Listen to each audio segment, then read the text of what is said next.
Welcome to the podcast, A Drink with Derek. Follow comedian Derek Richards on Facebook, Twitter, and Instagram, and don't forget to subscribe to his YouTube channel and watch all episodes of the podcast. Now grab a drink and join your host, Derek Richards. Hey, what's happening? Welcome to A Drink with Derek. Derek Richards, your host here in Las Vegas. Welcome to the show. Third episode here. Losing it. Good Lord, this dry desert stuff is going to kill me here. Thank you so much. The brand new format, newtakes.tv. These guys are fantastic. Follow all the episodes on YouTube as well. Check out my album, Double Down. You can snag it today on any platform that you download your stuff on, Amazon, Spotify, as well as iTunes. And also, huge thanks to my sponsor, VegasSportsAdvantage.com. If you're going to bet sports, you got to bet with your head, not with your heart. These guys analyze everything. Everything from, they've been killing it on college football. That's kind of what I use them for the most part, but you can get them. They give you picks on MMA, Major League Baseball, NBA, of course, starting up here pretty soon. The NFL, of course, but college football, they have been absolutely crushing it. VegasSportsAdvantage.com. Go ahead to their website and win some money. They make money for their clients. They put their record right on their website. They're very transparent about the whole thing. Anyhow, welcome to the show. Excited to have my guest on here today, who is originally from Columbus, Ohio, now makes his home in New York. He has a website called theloftusparty.com. You've seen him on the History Channel, also on Comedy Central. Comedian Michael Loftus joins me here today. Check out this video right now. 3, 2, 1, 0. Liftoff. We have a liftoff. 32 minutes past the hour. The Apollo 11 mission, when we did land a man on the moon, that was spectacular. That's super bravery. You got Neil Armstrong and Buzz Lightyear and yeah, I didn't even know. And no, Buzz Aldrin. You got to give it up for that dude. Buzz Aldrin was there, and then Michael Collins. That's the third guy everybody forgets, Michael Collins, because he didn't get to go to the moon. He had to stay in the capsule and circle the moon, right? That sucks. You go all that way and then find out you're the designated driver, you know? Like, I'm not even gonna go, I'm just gonna circle, and then, okay, perfect. I guess you're about the only person around that doesn't have TV coverage of the scene. And Neil Armstrong and Buzz Aldrin, they didn't know who the first man on the moon was going to be. NASA didn't announce it. They waited to the last second. And they're in the capsule just like, oh man, this is crazy. And Buzz Aldrin's like, yo, Neil, what if it's you? What are you going to do? Have you got like something you want to say? Yeah, I was thinking about it. Because this is big, man. This is bigger than like, you know, nations or one people. This is about humanity. We're on another planet. Okay, Neil, we can see you coming down the ladder now. If it's me, I'm just gonna like hop out, boom, boom, try not to trip, right? That's important. And then I'm just gonna be like, that's one small step for man, one giant leap for mankind. Right? What do you got?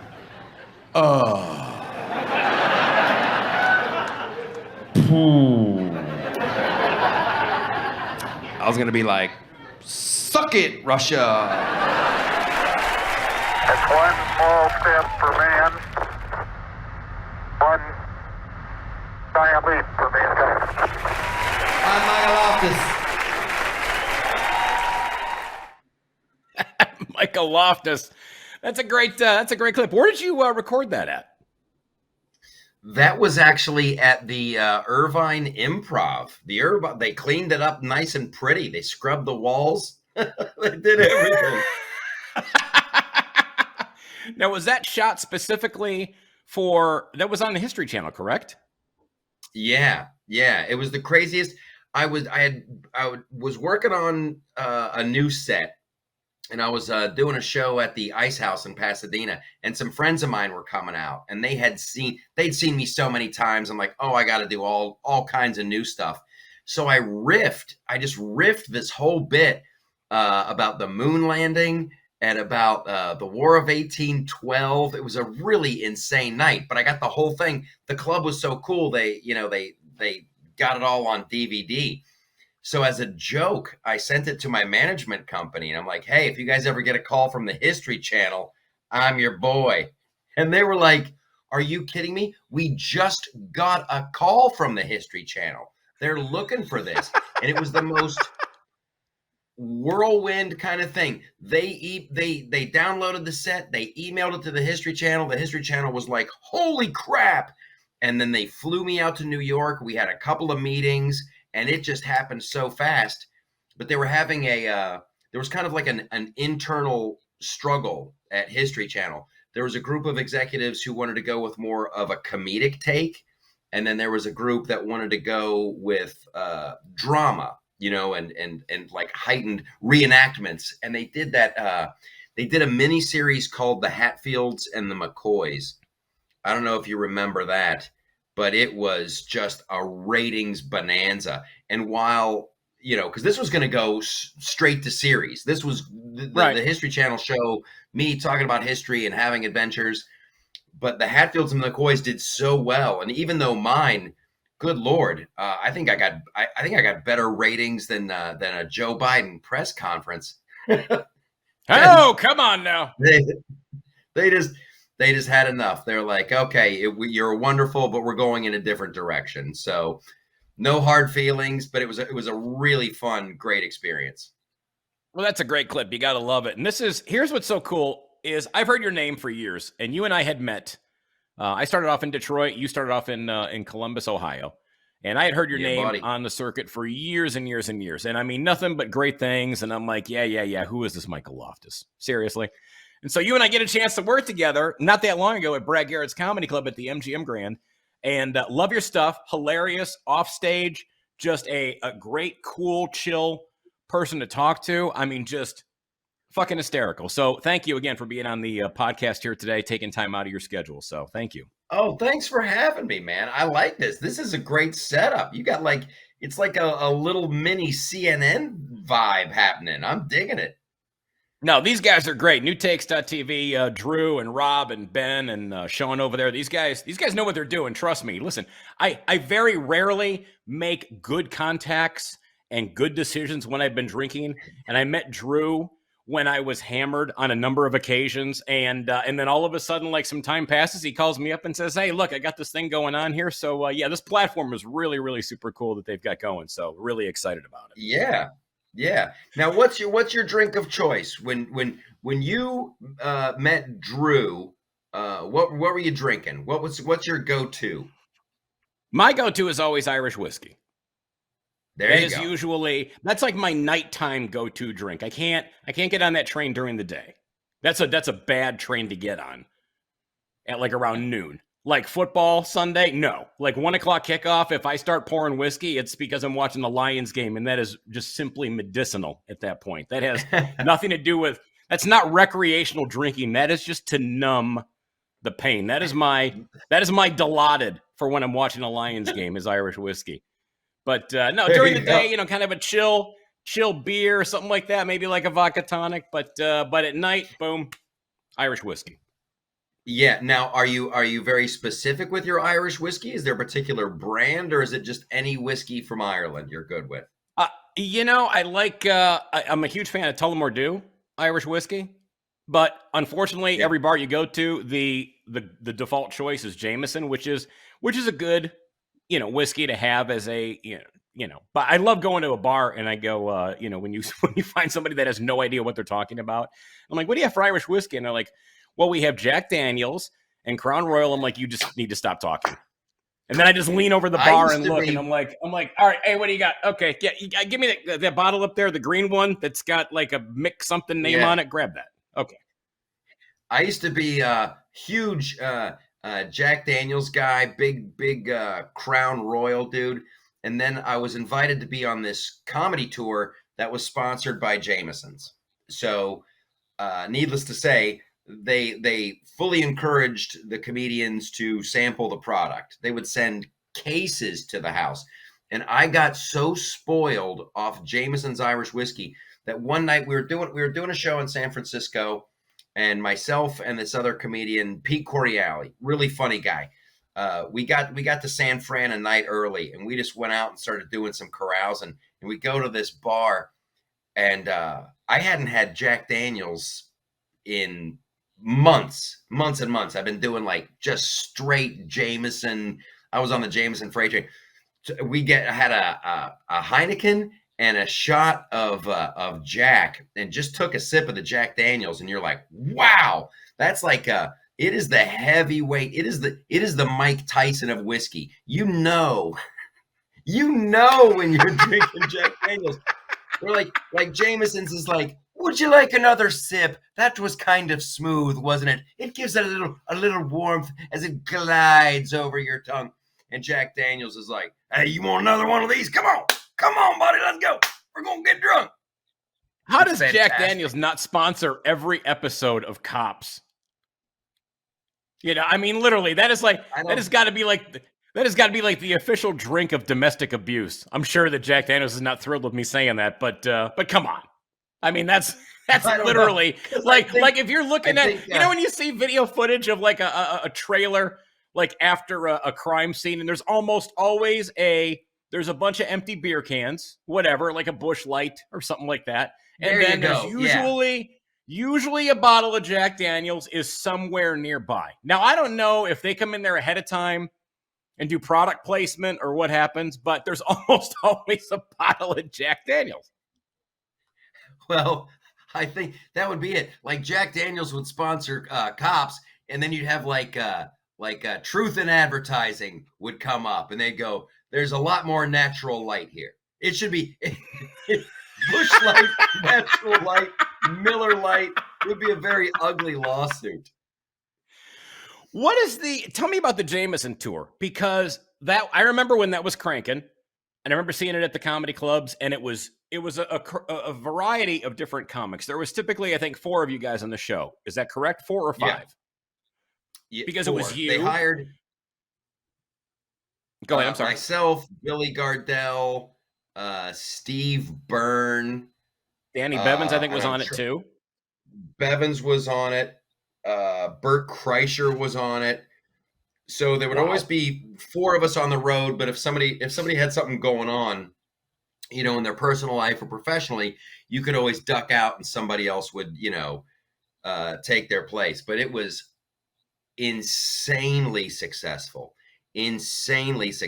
because we would hang out with the big executives. It was like the top dude at Jamison who had this idea. He just loved comedy. Nothing was off limits. There was like zero censorship whatsoever. Wow. There was no corporate line. He was like, you guys just go out there, do your best show, make people laugh. And if you're enjoying some Jameson at the same time, that would be awesome. If not, don't worry about it. So it was so loosey-goosey. But we would talk to these sales reps, and they'd go, wow, a year ago in Southern California, we were selling like this much Jamesons.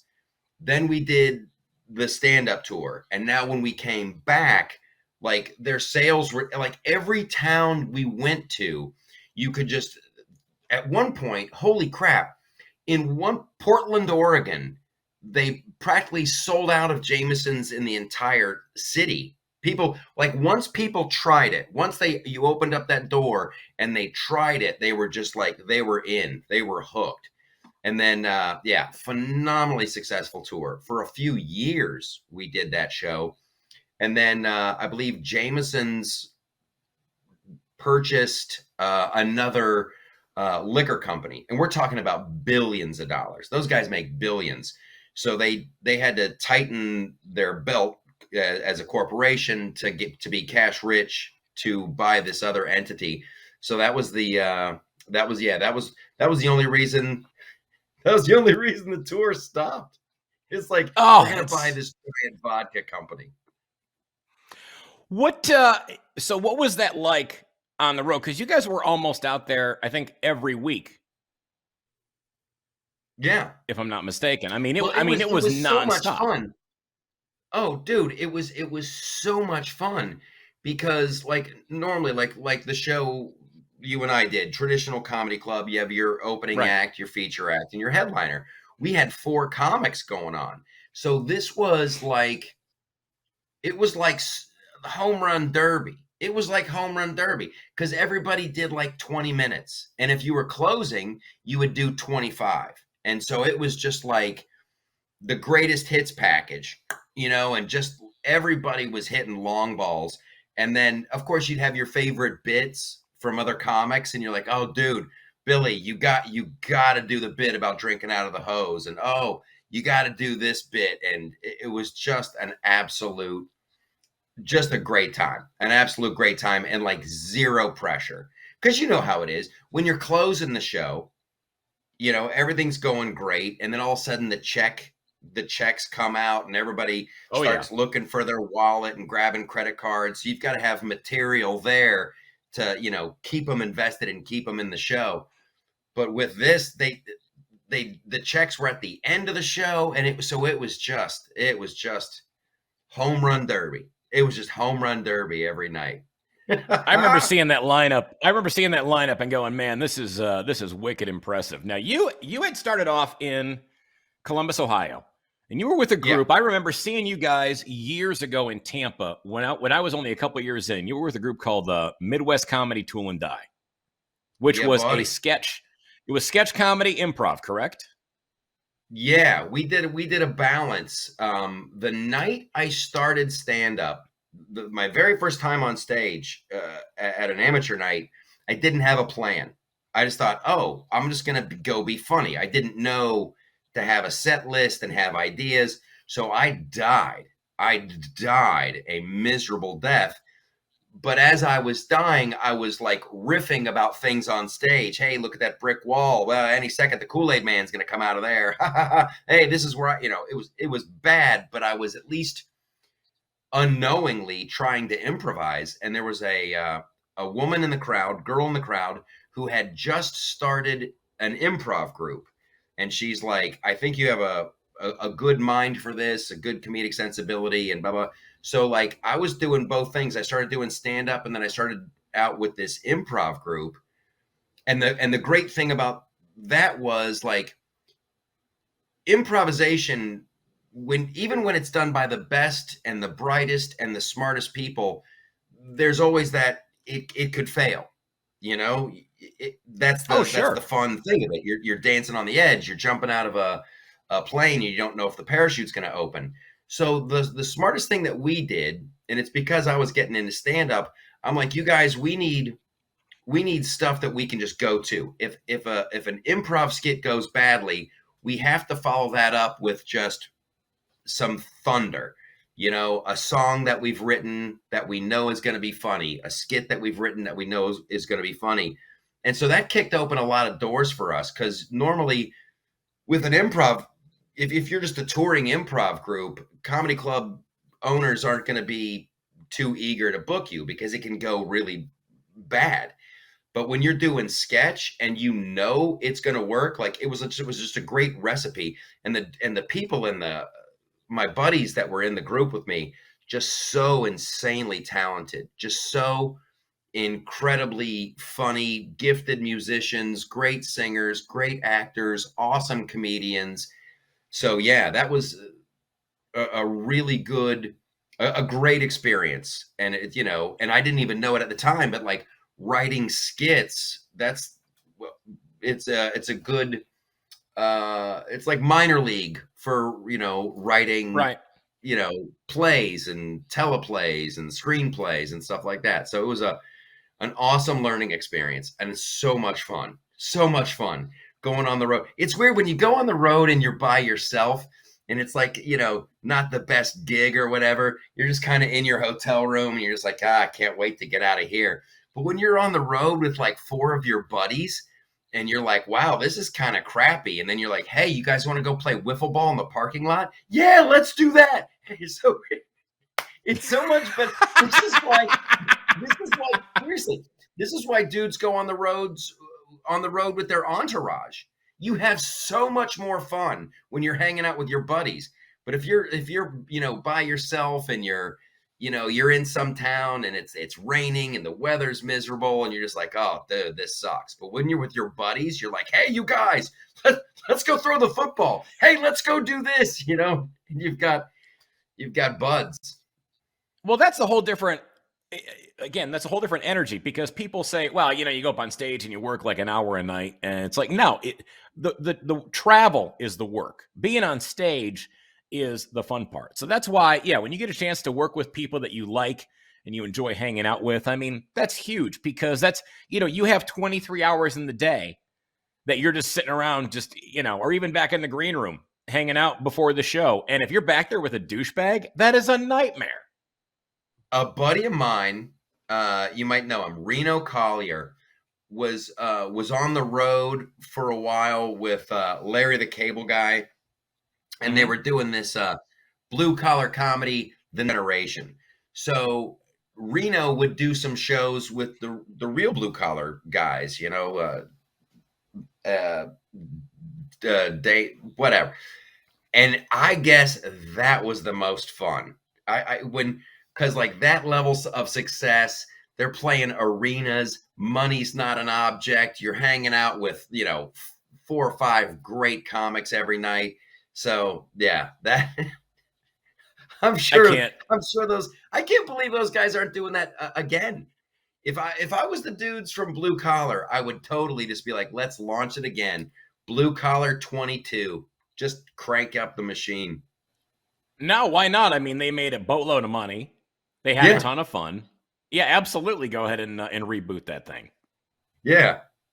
What was hey, here's 3 random questions I'm going to throw at you. All right. You come from an improv sketch comedy background. 3 random questions that have absolutely nothing to do with this interview right now. Michael Loftus, I'm going to test your brain here. All right, here we go. Why am I sticky? You put too much honey in your tea and you stir it with your finger. Hey guys, I know this was my idea, but I'm having serious doubts about blank. Come again? What's the question? Hey guys, I know this was my idea, but I am having serious doubts about blank. That's Donald Trump talking about the vaccine. Hey guys, I know this was my idea, but I'm having big doubts about the vaccine. What will always get you laid? $50.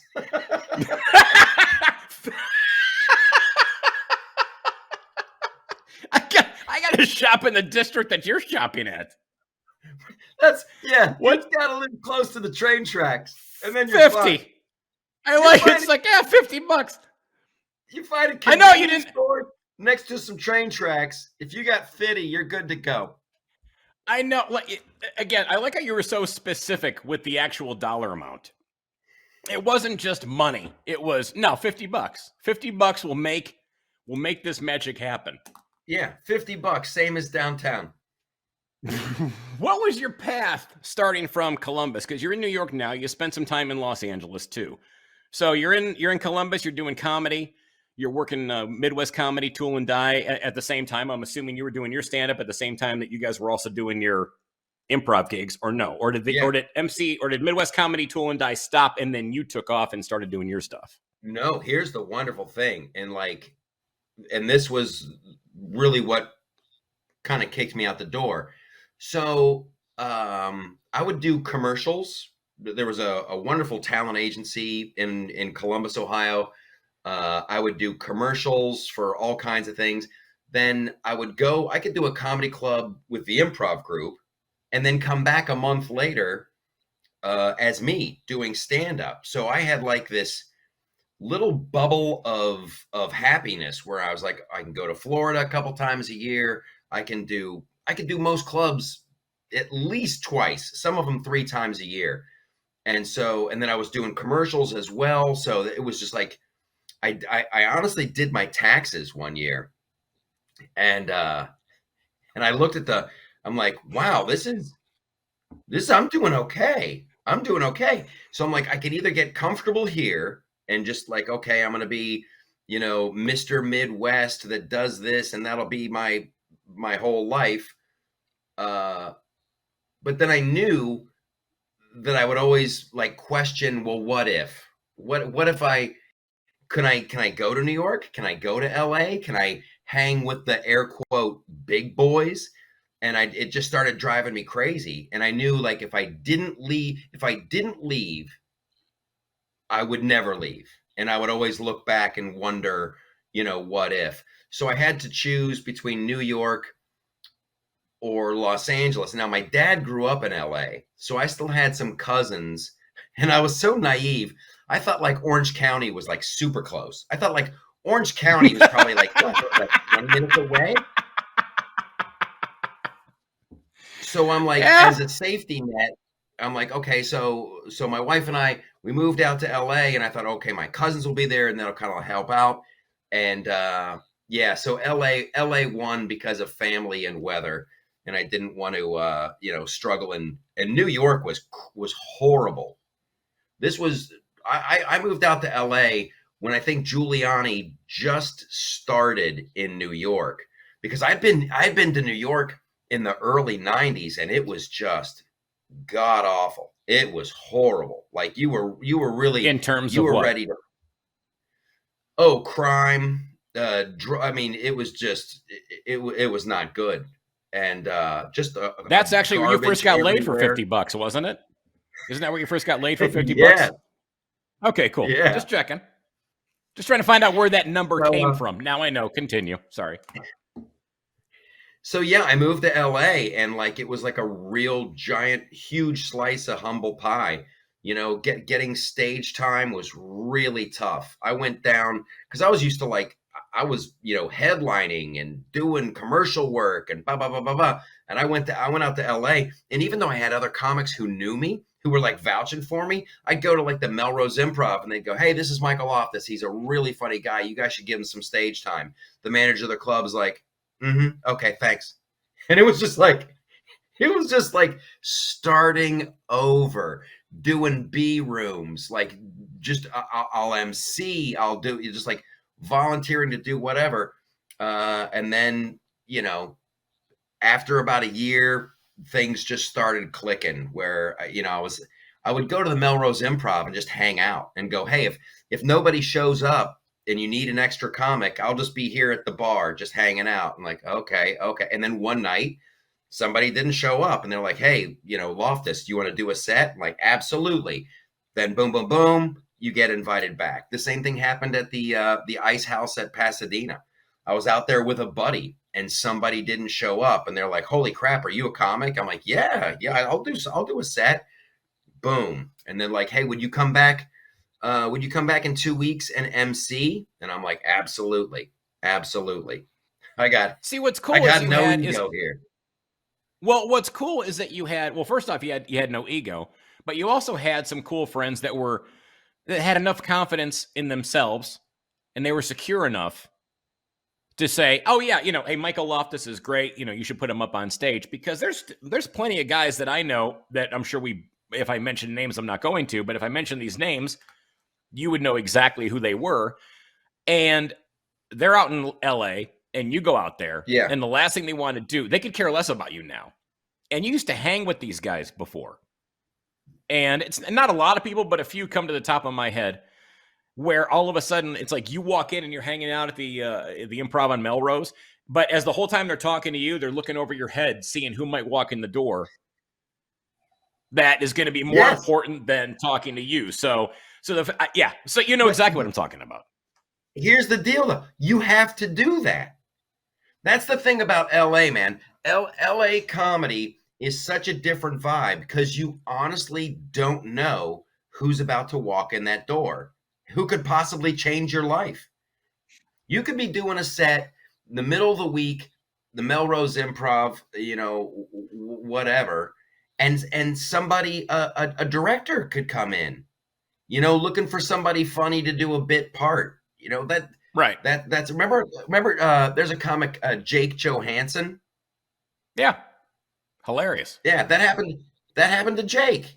He was doing a show one night. Bruce Willis came in, and it was just like, that dude's hilarious. I want to put him in my new Bing Bang Boom. So it can happen. Like I don't blame the other comedians for doing that look, and that's why, as a community, and once again, I don't blame the comedians. It's part of it's part of the giant lab experiment that is LA, because Right.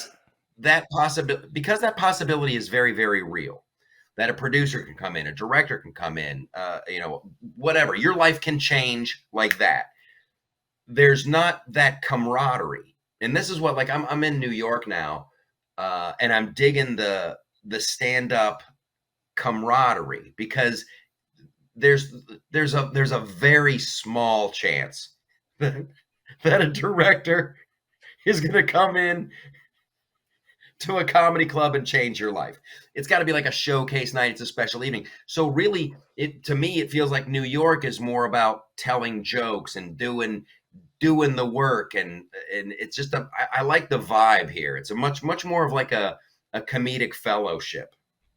You know what, though? I think if you and I are hanging out at the bar and we're talking, and all of a sudden Ridley Scott comes walking in the door, I'm still going to go up and do the set the way I was going to do it anyway. It's not like I'm going to jump in front of him and go, hey, by the way, do you know who I am? And then, and then whip out my YouTube channel and start showing him clips and everything. So I think, yeah, you want to be aware of who is in the room, like who is in the actual showroom, paying attention to people, as opposed to when we're just having a casual conversation, hanging out at the bar over cheese sticks and beer. If a producer or director doesn't know who I am out of the gate, me jumping in front of them, in the bar, to me, I don't think it's going to make that big of a difference unless I'm completely off base. Yeah, well, and to what you said, you have to do your show the same way. You have to. Right.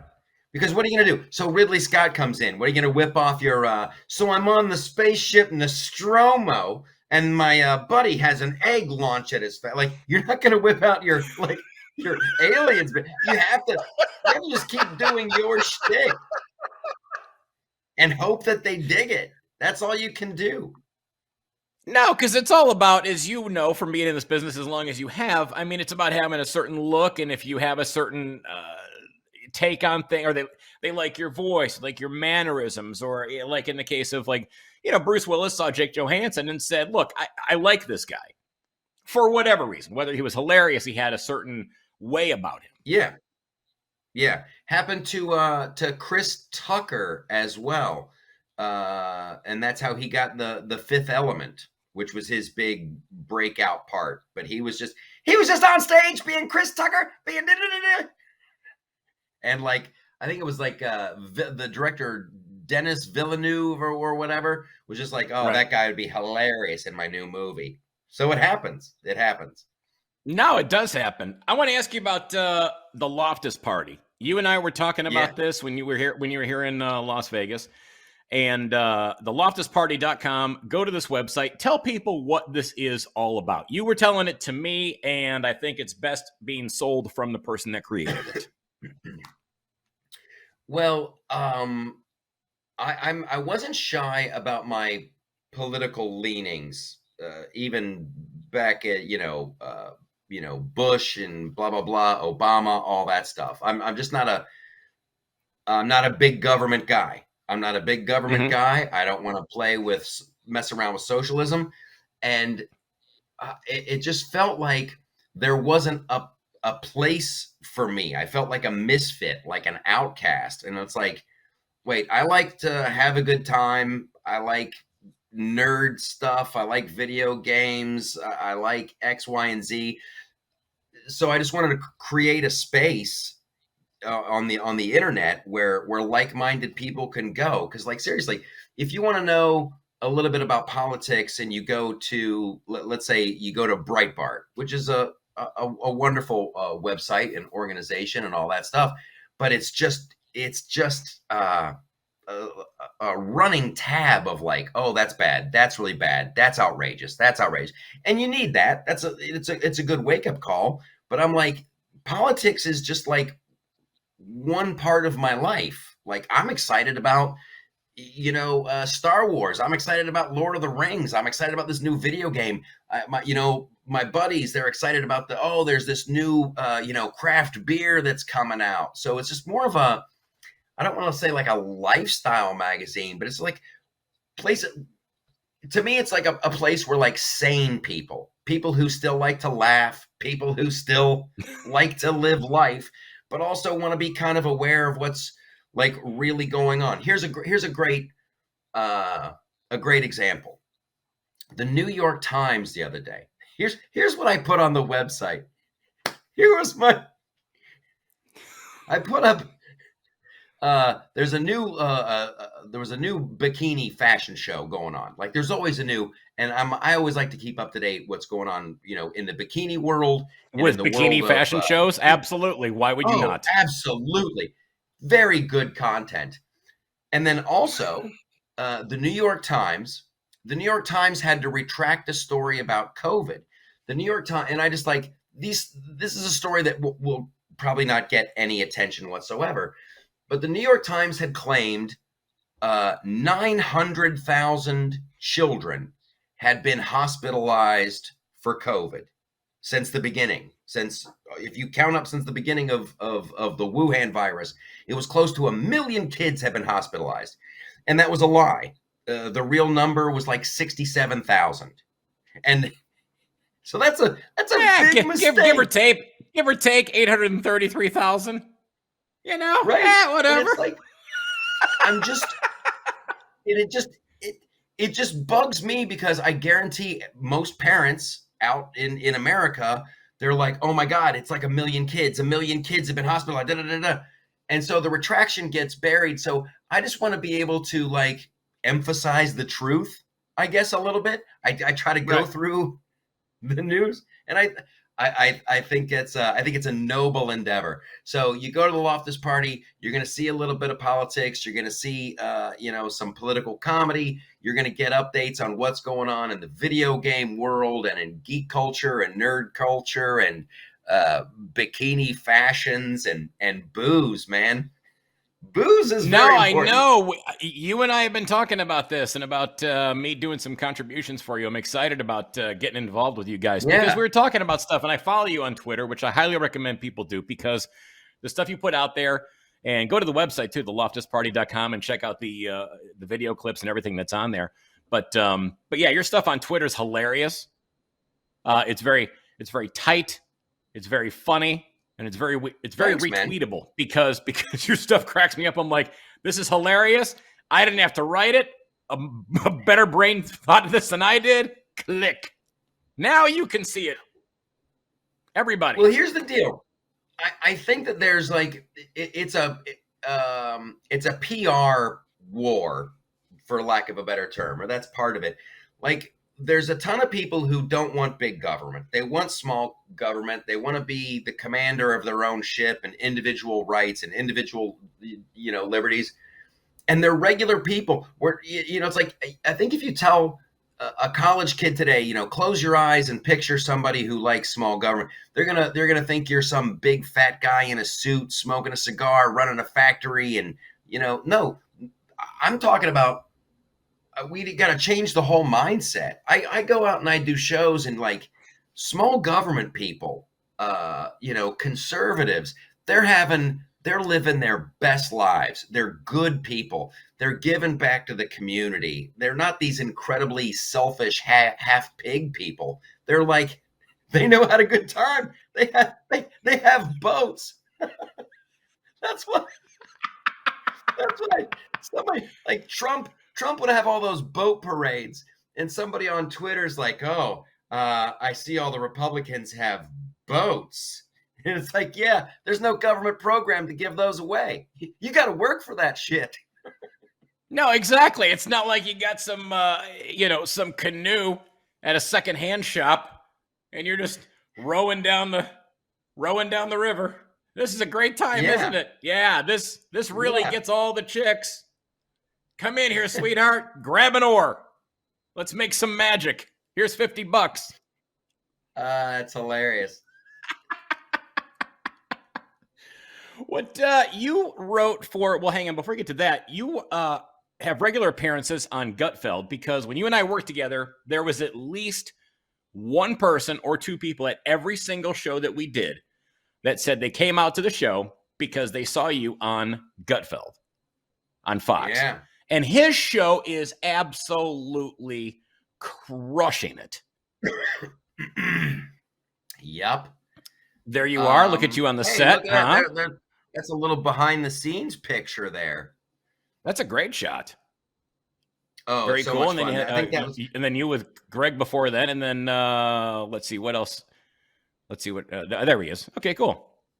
Oh, and Dan Bongino. Hey, he's got to get to the gym. I know. Would it kill you? Jesus, to tell that lift every fat once in a bastard to while, put dude? down the donuts.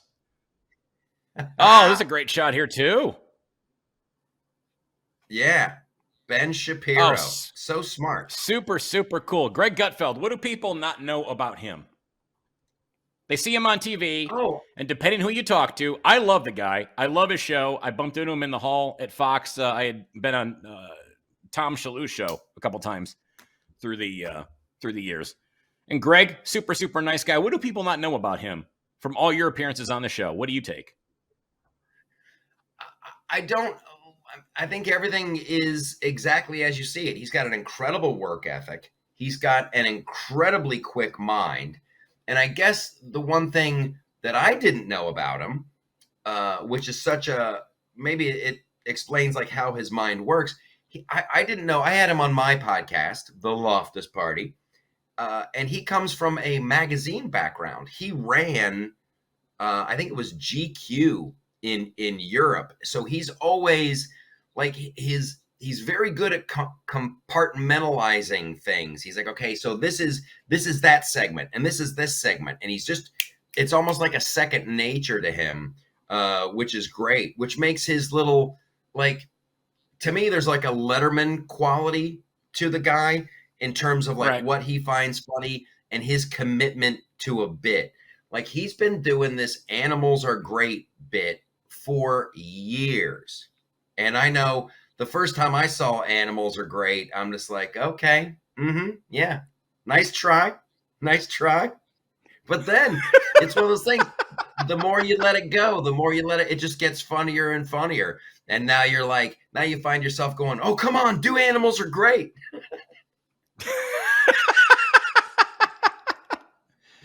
And I love that.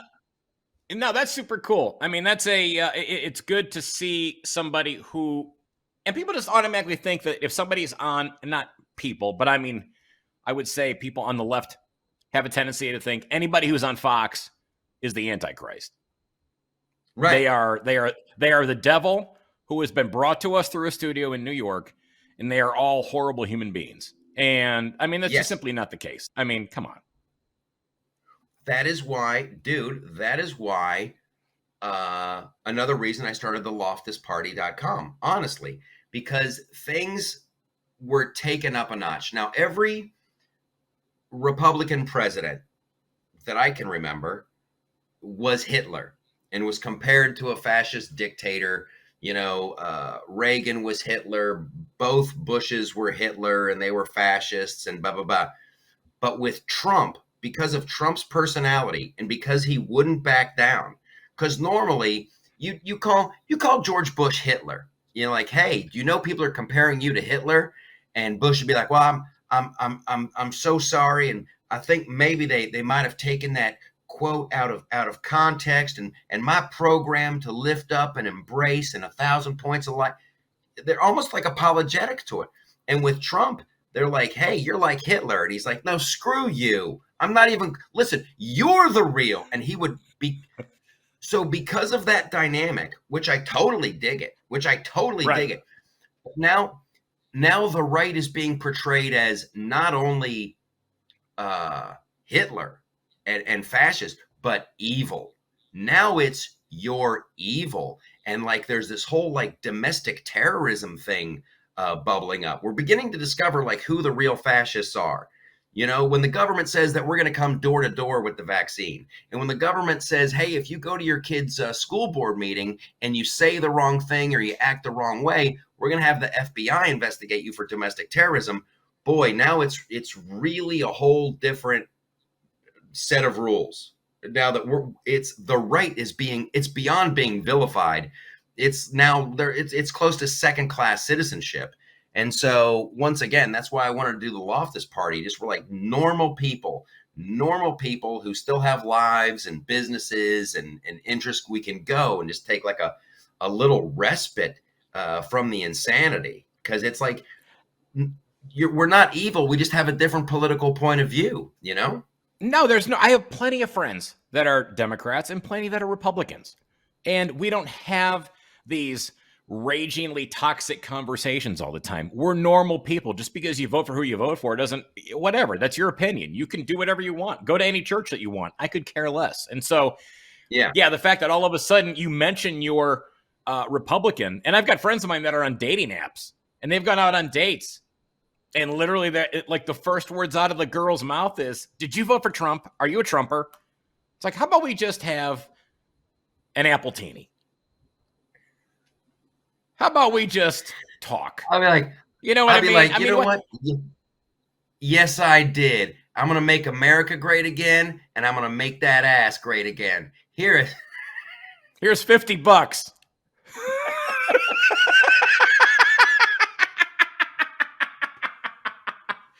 Now, you wrote on King of Queens.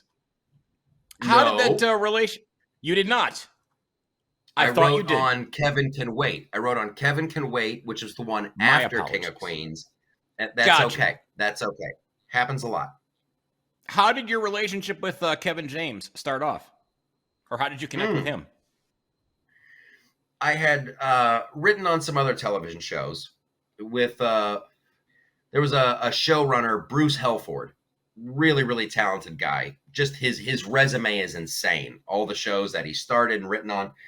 So we had just wrapped this show called Anger Management with Charlie Sheen, and I got a call. I remember that. I got a call from Bruce, going, "Hey, I'm working on this pilot for Kevin James, and I just want to make sure, because I never stop doing stand-up. Even when I'm writing on a TV show, I'm still doing stand-up. That's what I love doing." So he goes, "I just want, if you could just come in, look at the script, and we're just going to find areas to make it a little funnier, yada, yada, yada." So we had a meeting over at his house. We're going over the script, and one of the really talented writers from King of Queens, Rock Rubin, was there. And Rock knows Kevin very well. They're both stand-ups. Rock wrote on King of Queens, blah, blah, blah. And just as fate would have it, our sensibilities and our sense of humor, they just kind of clicked. And so Rock and I got together so well, and the script got better. It was a great draft, but it just got, that's what you want to do. You want to crank it up a couple notches.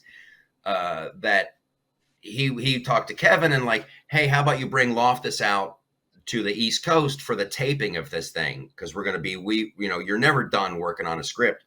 So I came out to New York to work on the script for the pilot episode. And that's when I met Kevin. And that dude, like, I had never watched an episode of King of Queens. I had never seen him do stand-up. Like, our paths just never crossed. And so I started hanging out with this dude, and he is hilarious. He is hilarious. It was such... I've heard nothing but good things about him. Yeah, he's a champ. That dude is a champ. He's an absolute, and so freaking funny, man. And that's when you feel guilty, as when you're on a writing staff and you're just like, "Oh, this is just way too much fun. This is just way too much fun. I can't." It's one of those things where you're like, we're getting paid. We're getting paid to do this. How does someone get started in doing that? Because I know a lot of friends of mine in the business, they talk about getting into writing and they don't know where to start. Where would you suggest somebody start? Right. If they wanted to write on, say, a sitcom, or write a movie script, or write a TV show. Start writing. That's number one. Start writing. That's Ernest Hemingway said that. Like, because I kind of fell into writing, and I'm like, "Ooh, I need to get better at this." So I started Googling like how to be a better writer, and all the great writers, all of them, they say the same thing: write. So if I would start writing, and then I would move to a place where they make television, and like try to become a production assistant. So many people that I worked with started off as production assistants. And then, you work as a production assistant, like, here's your coffee, here's this, I'm making copies of that. and then you reach a level of comfort where you're like, hey, could I pitch a couple jokes, after everybody's done or off to the side? And if you have a good showrunner he's like, yeah, go ahead. And like, you get some funny stuff and they go, okay. So I've seen a lot of production assistants go from, I was a production assistant and then they started letting me pitch. And then I was a staff writer. That's probably the writer's assistant and production assistant are probably good ways to go. What is a showrunner? That is the person who is in charge of all the writers. You're in charge of all the writers, and you're also the liaison to the production side. When they go, hey, we need an outfit for our leading lady to wear. Would she wear this or would she wear this? The showrunner, who has the vision, goes, oh, she would definitely wear that. That's her character. So the showrunner knows the world. He knows the characters. He knows all the dynamics. And in a perfect world, they are the final say in what makes it to screen. And now the problem is you have a lot of executives who are always telling the showrunner what they want you to do. You have studio people who they want to tell the showrunner what to do. And so you get, things that are watered down. And that to me has always been the appeal of, and the success of HBO, Netflix, Amazon. You have this whole new wave. And with HBO, they've been doing it for the longest time. And they would do things the old fashioned way, meaning HBO would say, here's a giant pile of money. I want you to give me 12 episodes of that idea you were talking about. Oh, the one with the girl on the drag. Yes. Do 8 episodes of that. And then they would just leave you alone creatively. And then they would just check in. Hey, is that episode going to be ready for Tuesday? Oh, absolutely. Yes, it is. And that's the way it should work. You got to let creative people, do their thing. And right now you've got so many people adding ingredients. It's that old thing, too many Indians, not enough chiefs. And what is a camel? It's a horse by committee. And writing by committee is really not a good idea. You're never going to get, occasionally something might sneak through, but usually it's one person and one person's vision, and they can see it, and they might be misunderstood, but eventually it'll happen. And that's why, if you, like, I'm a student of this stuff. I'm kind of a nerd in this respect, but so many great American television shows were born in Europe, and they were born on the BBC, because the BBC would do that. They just go, we want 12 episodes of that idea. Oh, the one about the people working in the office and their boss is a moron. Yeah, give us 12 episodes of that. And so those guys, Stephen Merchant and Ricky Gervais, they sat down, boom, 12 episodes. And like All in the Family, like this huge beloved show, that's in the Hall of Fame of American television. That was a British show. Three's Company was a British show. So many other, you can just go back and trace it to one person has to have that vision, and they have to take the heat, Seinfeld, not a British show, but like that thing floundered for a good couple of seasons before people finally got it. And Cheers was the same way. MASH was the same way. All these, it's very rare to have a hit right out of the gate. And it's that's what I like about Netflix, HBO, Amazon, is they just go, we're going to order a big hunk of them. You're not going to live or die by your pilot episode. We're going to give you a fighting chance for people to discover it. And that's good for business. Now, you've been at this business for how long now? It's got to be at least, 30 years? Oof, probably, yeah. Since you started? started? Like to add it up. I know, right? I know. But you've aged well. Let me say this. You've aged well. No, seriously. Let's go back. If we can pull up his headshot. Look at that. That is, we were talking about this before we went. Look at that. That is a very good, you have a very rugged, outdoorsy, everyman's look about you. You lit up a cigarette right there. I think you could easily end up hosting a show on the Outdoor Channel, but it's not like a Bear Grylls. It's like an everyman's hiking show. Like you're hiking up, I'm trying to think of the Machu Picchu, and you got a Here's cigarette. What I want to do. All right, guys, we're gonna have to block the wind. This is getting crazy. Why didn't I bring a winter jacket? How about this? How about like an outdoor show, but it's my guide to the suburbs. Like you drop me off in some suburb somewhere, and I'm like, all right, we got to find a Starbucks. We got to find a Starbucks at a mall. I got 20 minutes. I got no phone. I don't got Uber. We gotta find a way. Ooh, that's a bad neighborhood. All right, we're gonna turn around. We're gonna head that way. I'm gonna get us to a strip mall. By the end of the episode, if I haven't found a nail salon and frozen yogurt, it's a fail. It's deemed a failure. That's so funny. You've been at this a long time. We're not going to mention years. What's the biggest mistake that you see young comedians doing today, if you had to pinpoint something? Oh, I couldn't even tell you, dude. I couldn't even tell you, but I guess thinking that they're rules. Right. That's always a big mistake. And I know because I did it. I was convinced very, very early on. I just kind of jumped in and like, oh, blah, blah, blah, blah, blah. And I did my thing, and there was improv, and I was just doing my own thing, and it was insanity and high energy and fun. And then some people that I respected told me, oh, no, there's rules. There's rules. You have to do this and you have to do that. And if you don't do this, that won't happen. And I'm like, oh, well, hey, thanks for the heads up. And I wasted 2 years. I wasted 2 years trying to follow those rules. There are no rules. There are no rules.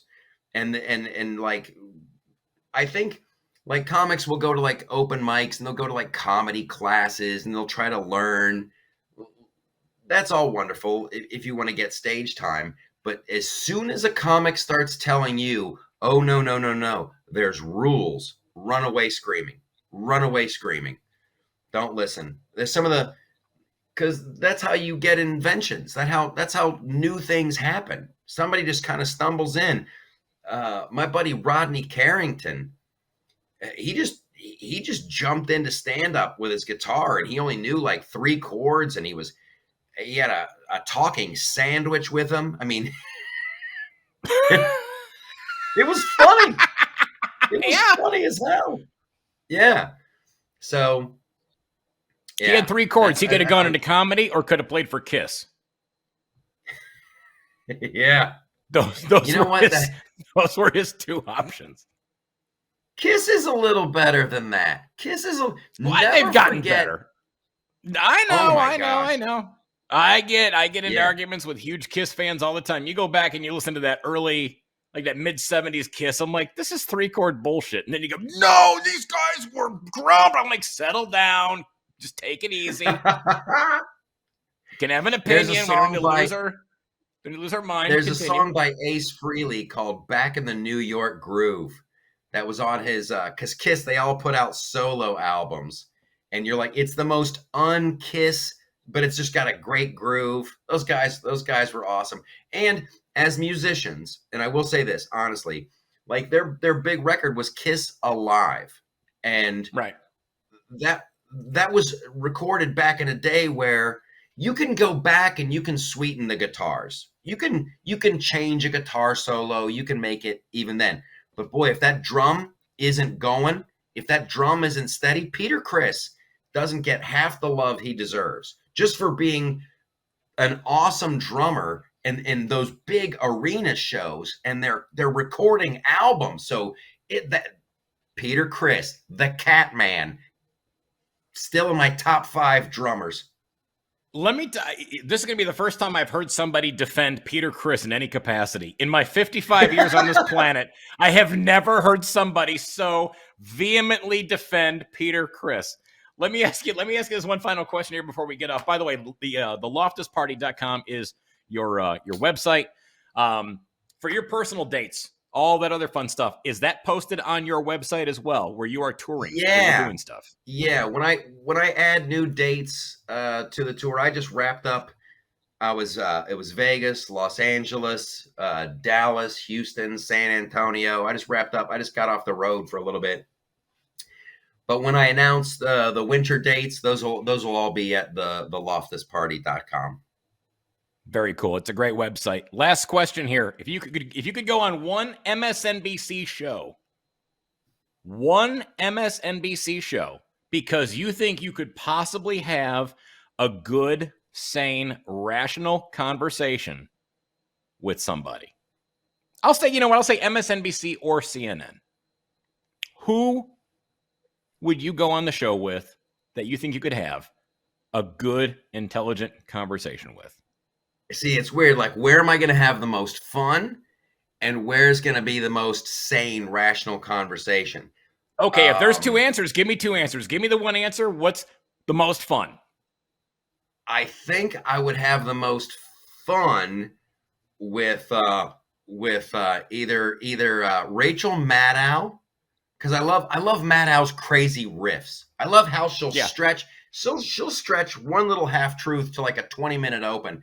And I'd also have a good time with Lawrence O'Donnell, because I do a Lawrence O'Donnell impression. America on fire. The walls are closing in. Here's the thing, though. They're not interested in that. They're not interested in a rational conversation, and that's part of the problem, dude. I was on CNN a couple years ago, and it was like I was supposed to be critiquing the White House Correspondents' Dinner comedian that they had. So they had, supposedly I was the right-wing lunatic, and then they had another guy who has like a show on XM radio. And I was like, yeah, I thought that joke was kind of lame, and that was an easy punchline, or, oh, that was a good joke. And because I wasn't spitting fire, it wasn't good for ratings. What they want is, dude, there was they want someone to lose their mind. Yes, they want a cartoon. They want a cartoon villain, and it's not about finding solutions. It's like Jon Stewart did this great. A million years ago, there was a show called Crossfire, and it was like a cartoon of itself. After a while, it had its day in the sun, and it just kind of went on too long. It was like a joke, It's like, no, you're wrong, I'm right. Moving on. It was that, and so Jon Stewart went on there, and he's like, "What are you guys doing? How is this helping?" And America really responded to that. And that's the thing that drives me crazy. And that's the other reason I did the loftusparty.com. You see a lot of people selling books, oh, how the left is ruining America, or oh, how the right is ruining America, or blah, blah, blah, blah, blah, blah, blah. Okay, so what do we want to do? Like, there's people who are making money off of creating problems and heightened problems, but like, how do we make this a better place to live? How do we become better people? How do we honestly become a better society? Like, listen, if I thought socialism would do it, if I thought socialism would really work, I would be 110% behind it. But if you look at socialism, there's just giant stacks of dead bodies, Russia, China, Venezuela. And if you look at something that really helps human beings, capitalism has helped more people out of poverty than any other ism. So let's do more of that. Like, we can still be good people, but like, if you genuinely want to help people, let's actually do it instead of talking the problem. I guess you'll never beat the idiot optimist out of me. Well, and I'll tell you what, and if you want to be a better person, if you want to find out the meaning of life, the true genesis of happiness, go to theloftusparty.com and change your life right now with this young man here, Michael Loftus. My friend, thank you so much for your time. I appreciate you. Wish you nothing but success. And fun, man. I tell you what, I got $50. Next time you come here to Vegas, boom, I got you hooked up. There you go. I'm in. Although now with inflation, we might need like 60. I don't know. It's going to be $62.50 by the time you get back out here. Too funny, man. Have a Thank you good so one, much, man. man. Appreciate you, buddy. Thank you. Appreciate you. Thanks so much. Oh, that was great. Michael Loftus, theloftusparty.com. Go to his website. Find him on social media. Follow all his social media stuff and check out the cool content that he has on his website. Very, very cool stuff. I am going to be at the Improv in Tampa, Florida on October 22nd and 23rd with a good friend of mine, Dave Landau. And then I will be at Brad Garrett's Comedy Club at the MGM Grand here in Las Vegas, October 25 through 31. Huge thanks to my good friends at VegasSportsAdvantage.com. If you're going to bet games, go to their website, see what they have to say. They will make you money. Also, pick up a copy of my album, Double Down, available wherever you download your music and your comedy, iTunes, Spotify, and also SoundCloud. Thank you so much for joining. Go on newtakes.tv, type in your email, get signed up. We will see you soon. Thank you so much. See you next time. Bye.